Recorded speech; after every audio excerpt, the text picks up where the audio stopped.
Bom, pessoal, a ideia dessa aula adicional é tentar fazer de uma forma mais ou menos autocontida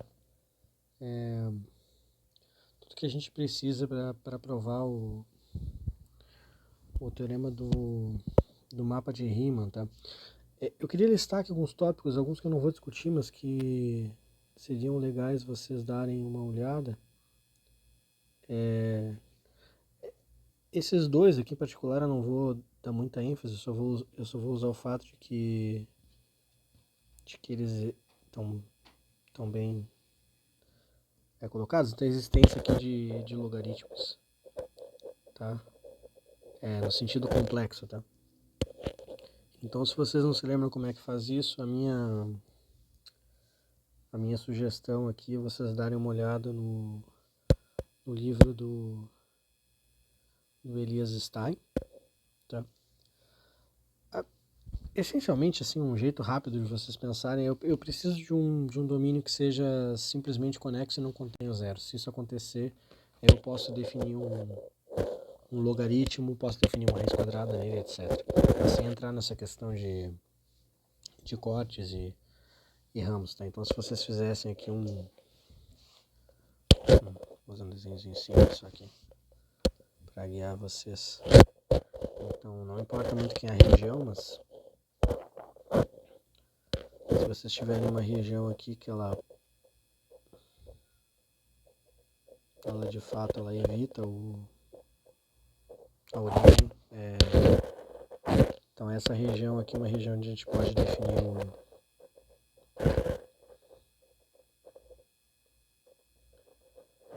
o logaritmo, tá bom?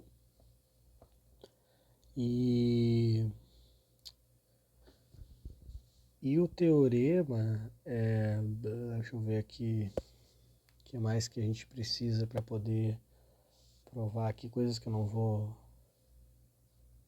usar, né, que são as, como é que eu chamei aqui, as desigualdades de Cauchy. Isso aqui para quem não se lembra também, o que eu estou querendo dizer é o seguinte, deixa eu voltar aqui então, o que eu estou querendo dizer é o seguinte, se vocês fixarem aqui uma região bonitinha, aqui, um ômega, sei lá, tá? E vocês pegam um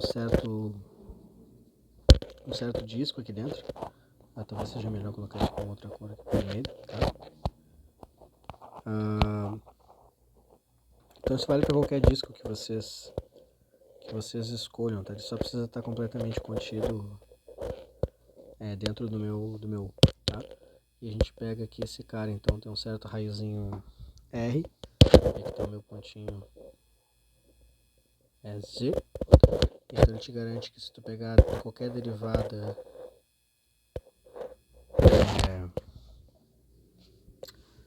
de ordem n desse cara, isso aqui é menor ou igual que uma certa constante, que só depende do n, vai depender de outras coisas, dividido por r na n mais 1, se eu não tô enganado. Mas acho que é isso aqui sim, tá? As outras coisas que a gente precisa eu vou fazer ela com vocês aqui, então já, de certa forma já funciona como uma revisão, tá? De variável complexa também com algumas coisas, tá bom? Então, essencialmente é isso que eu quero guardar aqui nessa aula, tá?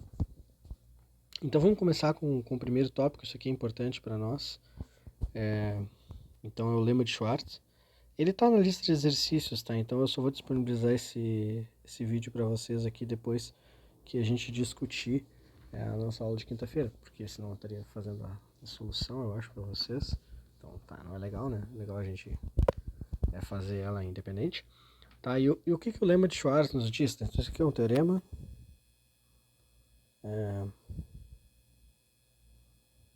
O lema de Schwartz. Então ele nos diz o seguinte, se vocês têm uma função que vai aqui do disco no disco, tá? No disco unitário, nele próprio. É holomorfa. E satisfazendo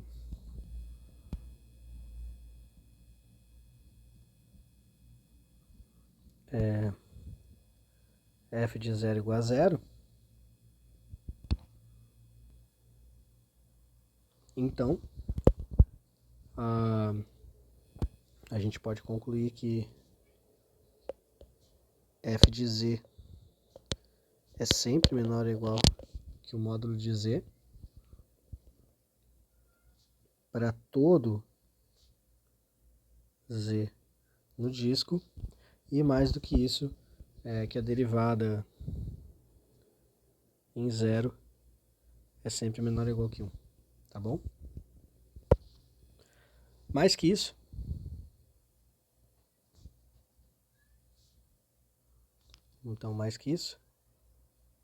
se eu puder te garantir que a derivada no 0 ela vale 1, ou que o f de z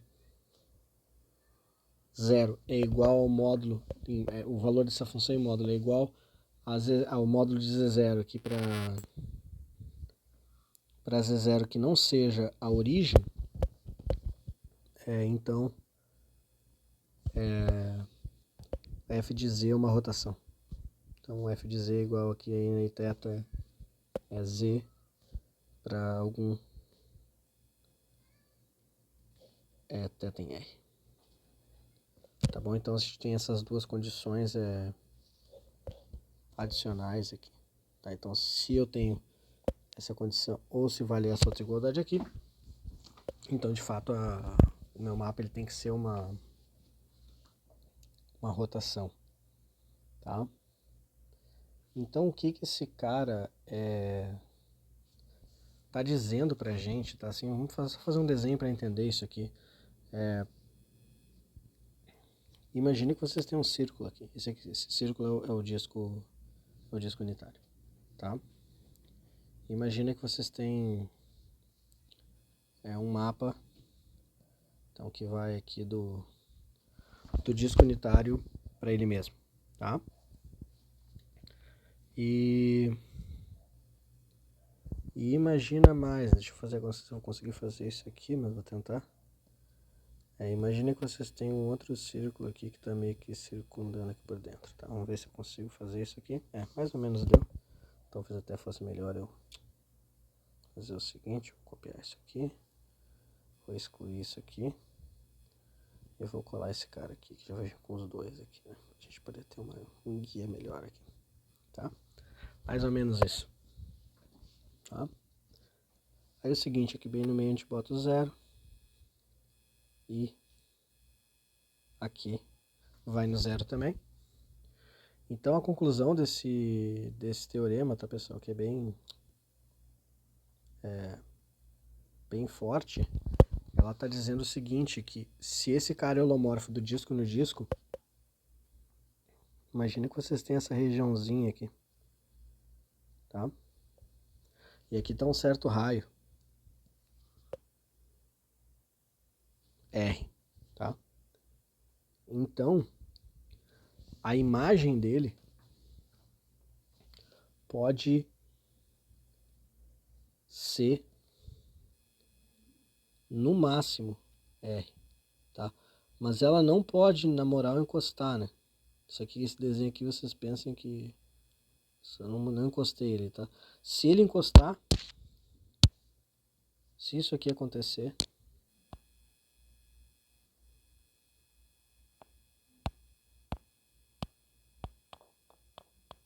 então o F é rotação, tá? Então é bem específico, tá? Então ele dá uma cota para a forma como eu posso, de certa maneira, expandir esse cara, tá? Essencialmente essa é a ideia da conclusão, mas isso te traz algumas consequências bem importantes, tá? A gente vai ver A gente vai ver isso depois, tá? Como é que faz a prova desse resultado? Tá? A prova é simples, tá? A ideia é a gente construir uma função auxiliar. Então eu vou pegar aqui uma função g, tá? Que ela vai de D em C e então vou botar assim, seja g, melhor assim, né? Então seja g de z igual a seja g aqui do disco em C dada por. Então eu vou construir essa função da seguinte forma: g de z ela é igual a f de z sobre z para z diferente de zero, e ela é igual a f' de zero para z igual a zero. Tá? Então, é simples a gente ver que essa função aqui ela está bem definida, ela é holomorfa. Tá? Por quê? Como fazer só uma observação aqui, né? Então, como a f, né, que vai do disco no disco, é holomorfa, e o f de zero é igual a zero, então vai existir aqui uma função auxiliar, se ela existe, eu não quero chamar isso para mostrar para vocês, mas existe uma h de z holomorfa também.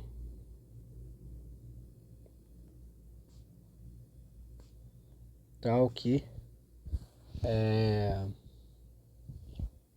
a f de z ela é z vezes h de z, né? Simplesmente pelo comportamento perto da origem, com h de z diferente de zero para z próximo de zero. Aí, bom, na moral essa h vai ser a própria g, tá? Não tem muito que pensar, tá? Então, como vale isso daqui, significa que esse h de z aqui, ele é então f de z dividido por z. Só isso, tá? Então isso aqui, na verdade, é a nossa g. Aí só para teoria de variável complexa a gente pode dizer isso aqui. Então essa função g é holomorfa.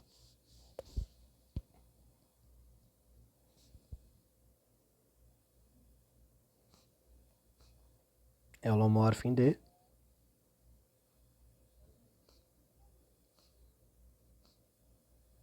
E fixado, se eu fixar aqui, né? Qualquer R menor do que 1, então, pelo princípio do máximo, tá? Para funções holomorfas, o que o princípio do máximo nos diz? Vamos copiar esse, acho que já está copiado. Então, vamos colar aqui. Então vamos pensar o princípio do máximo. Então aqui a gente tem o zero. Então aqui eu tenho um disco de raio R. E eu estou olhando dentro dele, né? Só estou olhando os pontos aqui dentro. Mas o princípio do máximo, ele me garante que o máximo, né? Então,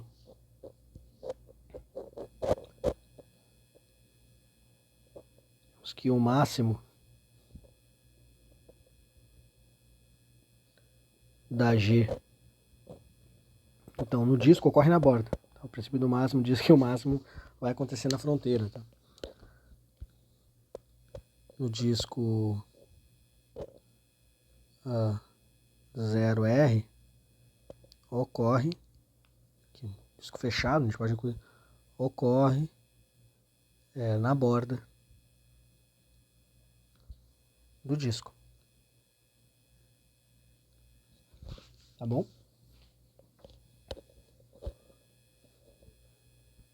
Ou seja, vai valer, que talvez a gente pudesse chamar isso aqui de 2, né? Esse é um segundo passo. Tá, aqui o que vai valer? A gente vai ver que o G de Z, ou seja, para Z aqui nesse disco, né? Vale, vou pegar aqui no fecho, né? Então o G de Z vai ser menor ou igual que o máximo. O máximo eu estou dizendo que ele acontece na borda desse disco. Tá? Vou botar uma outra letra aqui, W, sei lá. G de W.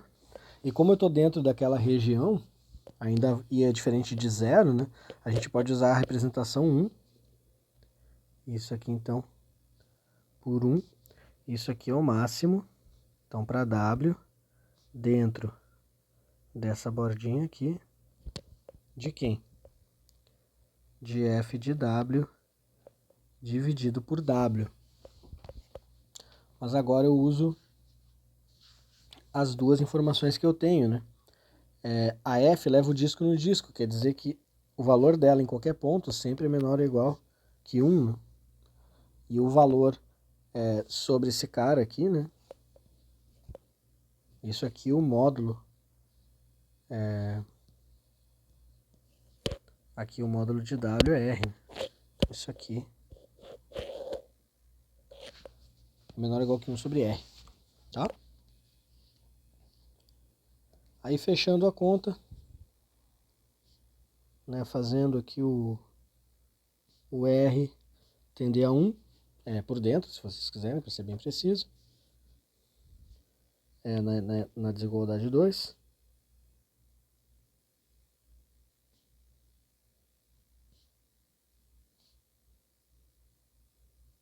Obtemos a relação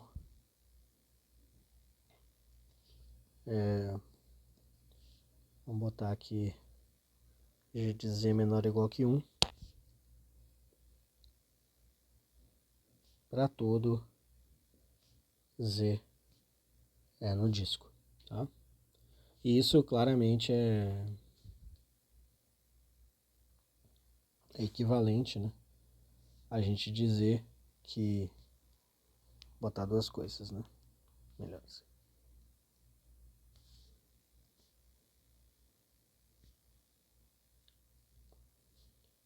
A dizermos que vamos botar aqui a propriedade 3, então que F de Z então é menor ou igual que Z para Z diferente de 0 e que F' em módulo aqui é menor ou igual que 1. Mas daí tem uma coisa, né? F de 0 é 0.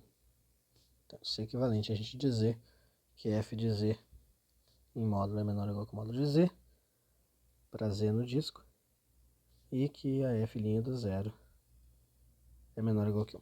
Tá? Aqui que mata a primeira parte do teorema. Né? Então agora a gente só tem que checar aquelas outras duas condições. Então agora vamos ver o seguinte, ó. Suponha que o F de Z0, por exemplo, é igual ao módulo de Z0 para algum Z0.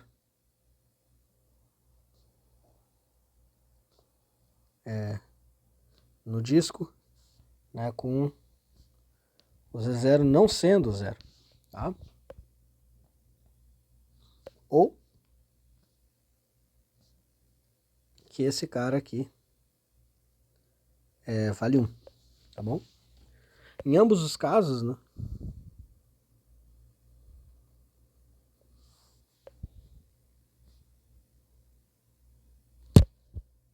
o que a gente chegaria, né?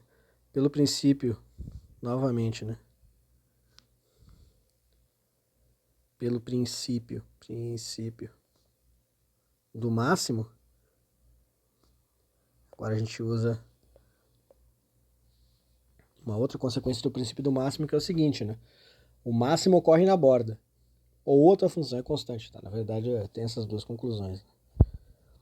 E bom, né? Então, pelo princípio do máximo, a G, né? Ela teria que ser...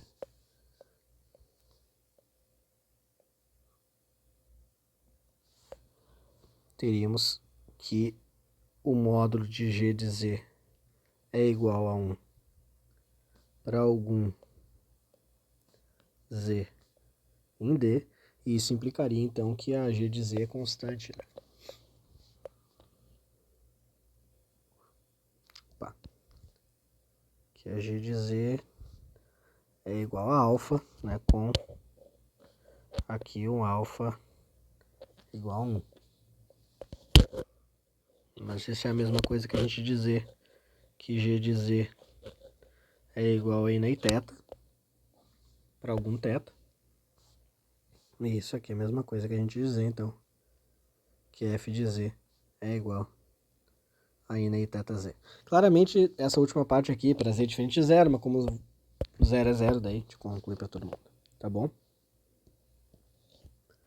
Então, o lema de Schwarz ele é super importante. Ele tem uma conclusão, tá? Direta e muito útil, que é um outro exercício, esse aqui eu não vou fazer aqui, mas a gente vai acabar usando aqui algumas propriedades desses mapas, tá? Então é melhor a gente deixar isso de alguma forma bem explicado aqui. Deixa eu só ver que eu anotei aqui, eu quero usar a mesma anotação do livro do Stein, para depois, se vocês quiserem olhar com mais cuidado, vocês poderem seguir lá. Então, acho que a anotação que eu estou usando é essa aqui, então é alfa menos Z, né? Tá certo.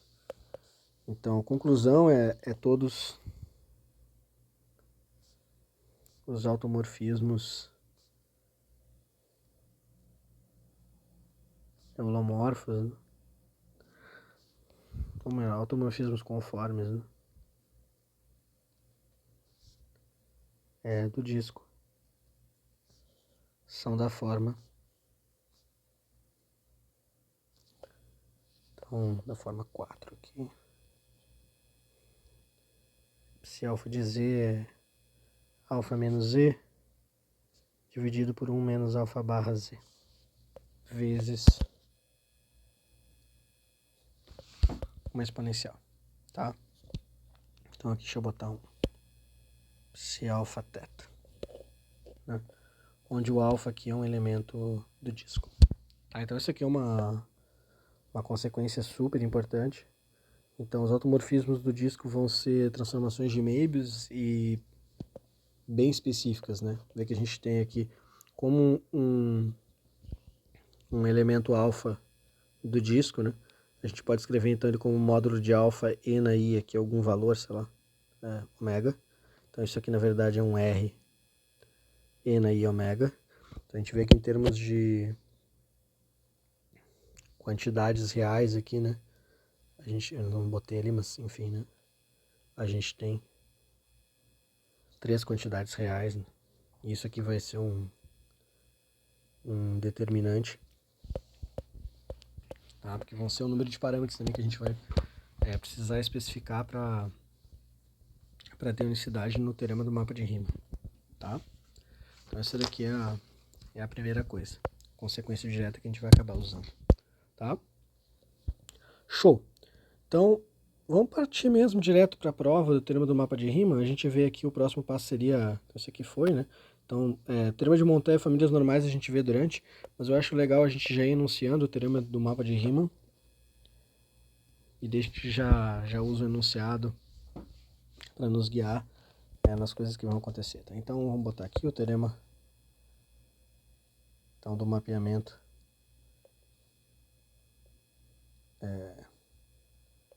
de Riemann. Tá? O teorema do mapa de Riemann também. Tá? Então, o que é o enunciado desse teorema? Então, ele diz pra gente o seguinte: todo domínio simplesmente conexo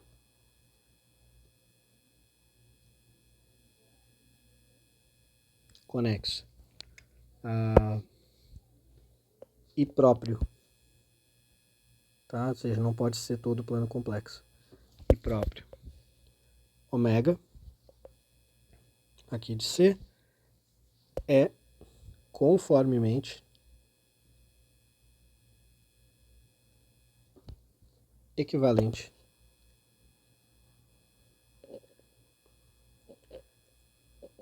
ao disco unitário.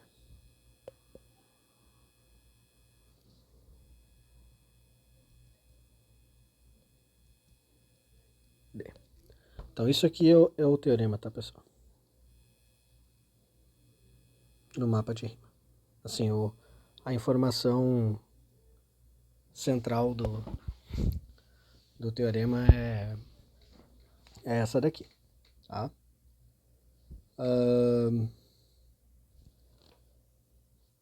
Então, vamos fazer aqui algumas considerações antes da gente partir para a prova. E, bom, depois eu vou falar daqueles nossos preliminares, mas deixa eu dar algumas informações gerais aqui, então, observações importantes, tá?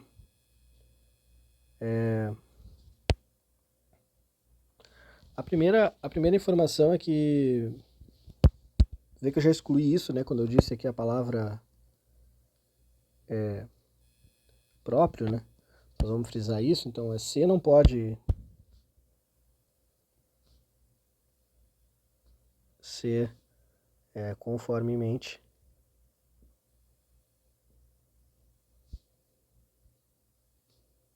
equivalente ao disco, né? Por quê? Bom, porque se isso fosse verdade, aqui a gente teria uma função que vai do plano complexo no disco unitário, holomorfa, né? Holomorfa e com a derivada dela diferente de zero para todo z aqui em C, e isso é absurdo, tá? Por quê? Porque tem o teorema de Liouville, né, pessoal? O teorema de Liouville nos diz que não existe uma função inteira, ou seja, uma função holomorfa definida em todo o plano complexo e ilimitada. Tá? Então, o absurdo aqui vem do teorema de Liouville. Então, aquela condição ali de ser próprio, ela de fato é importante. Tá? Opa, vou botar aqui direitinho. Então, tá. Uma outra observação é importante, é o seguinte, né? Ali eu simplesmente disse, na forma como eu enunciei aqui, é um teorema de existência, tá? Mas esse mapa, né? Então o mapa F que vai de ômega em D, no enunciado acima,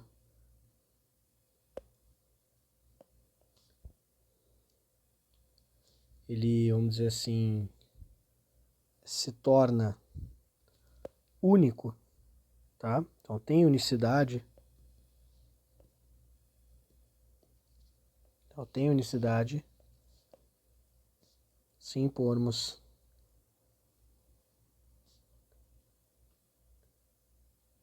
algumas condições adicionais.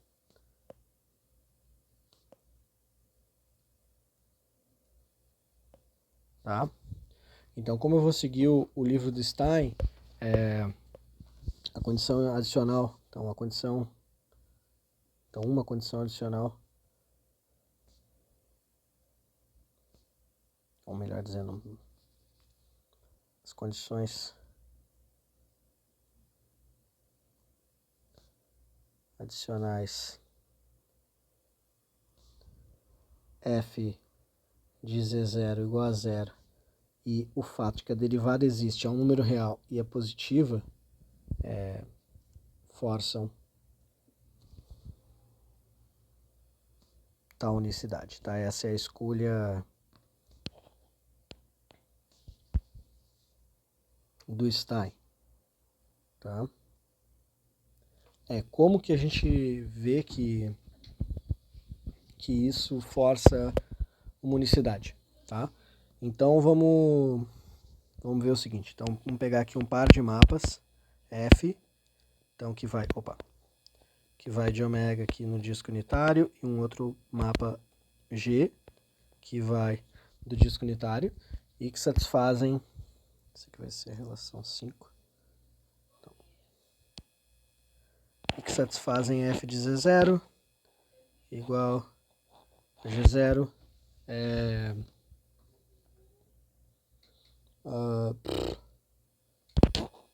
igual a 0 e F de Z0 igual a um alfa, vou botar aqui a G', né, e F' positivos.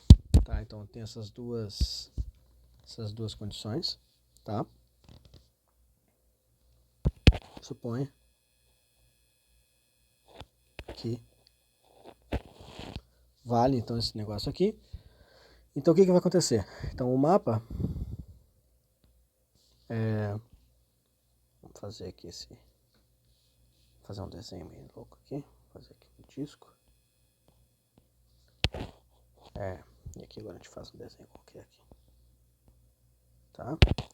Então notem que ele não está me dizendo nada sobre a borda, eu só estou interessado aqui na parte de dentro, tá? Então esse teorema está me dizendo que eu vou de dentro aqui, dentro do disco, tá? Show! Então, aqui está o disco. E eu vou com o mapa F, eu também vou com o mapa G, tá?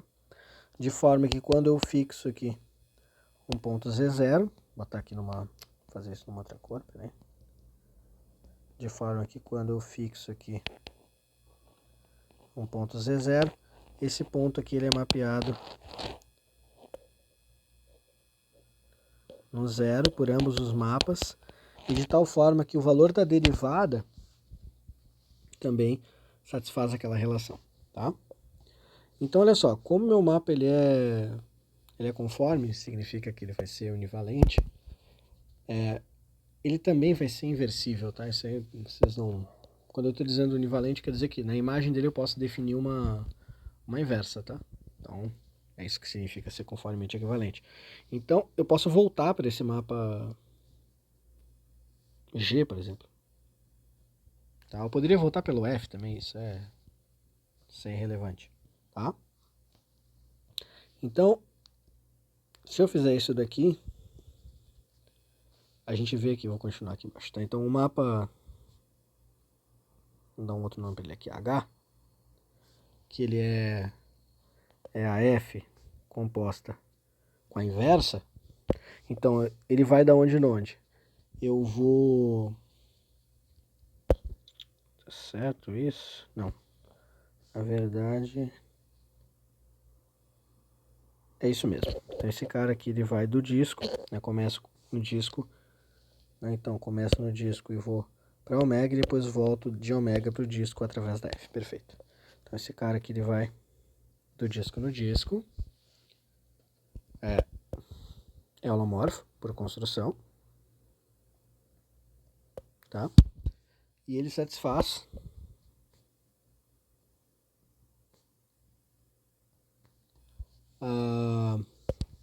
duas coisas, né? Isso aqui 6. Então vamos ver quais são as coisas importantes que ele satisfaz. Primeira propriedade dele é que psi de zero. Isso aqui é f da inversa de zero. Isso aqui é f de z0. Isso aqui é zero. Ele satisfaz essa primeira relação. E a segunda relação é que a derivada desse mapa em zero vai ser quem? Isso aqui é a derivada da inversa desse cara em zero vezes a derivada... Como é que eu vou escrever isso aqui? Então, a derivada do mapa inverso aqui também em zero, tá? Só que aí, pela regra da cadeia e pelo fato de, usando a derivada da inversa, a gente pode checar aqui, quando a gente computar tudo, isso aqui dá exatamente a derivada Isso aqui vai ser 1 sobre a derivada da g. Tá em Z0. Tá? Então isso aqui vai dar alfa sobre alfa, isso aqui é 1. Então pelo teorema, pelo lema, né, de Schwartz, isso aqui implica que na verdade essa, chamei de psi, vamos chamar de psi aqui. Tá, isso implica que essa psi aqui, ela é uma rotação, né? Tá? Mas daí a gente tem uma informação super relevante, né? O psi' de 0, ele é positivo, né? É um número real. Bom, mas então isso aqui implica que o θ é 0. Então isso implica que essa função aqui é a identidade. Mas se essa função é identidade, significa que f é igual a g. Tá? Beleza, então essa questão aqui da unicidade não é a grande complexidade. Então o grande passo, então C aqui, então a parte interessante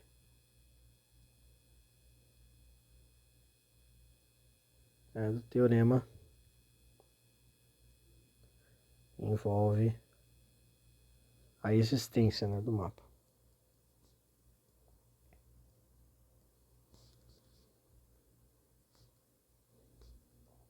Tá? E aqui eu vou precisar, é aqui que vai entrar essas questões do teorema de Montel e, enfim, alguns outros resultados, tá bom? Sobre famílias normais. Então aqui eu vou precisar saber o que é uma família normal. Eu vou enunciar aqui o teorema de Montel, que vai me garantir algumas condições para eu ter a normalidade, tá? E que mais que eu vou precisar? E bom, esses dois processos aqui para garantir que eu vou conseguir algumas propriedades especiais envolvendo convergência, tá? De sequências de funções holomorfas. E eu vou precisar também de um resultado preliminar que me garante que, sob condições boas, né, quando eu tenho um processo de convergência de funções holomorfas, se cada uma das funções ela é univalente num domínio, então essa f aqui no final só tem duas opções, né, ou ela é injetiva também, ou ela é constante. Então são esses os resultados que a gente vai precisar. Tendo esses teoremas preliminares à nossa disposição, a prova do teorema do mapa de Riemann é mais ou menos uma combinação padrão desses resultados. Tá? Então eu vou quebrar essa parte aqui, porque já deu bastante tempo, e vou provar esses outros resultados em separado, depois a gente volta e faz a demonstração do mapa de Riemann. Tá bom?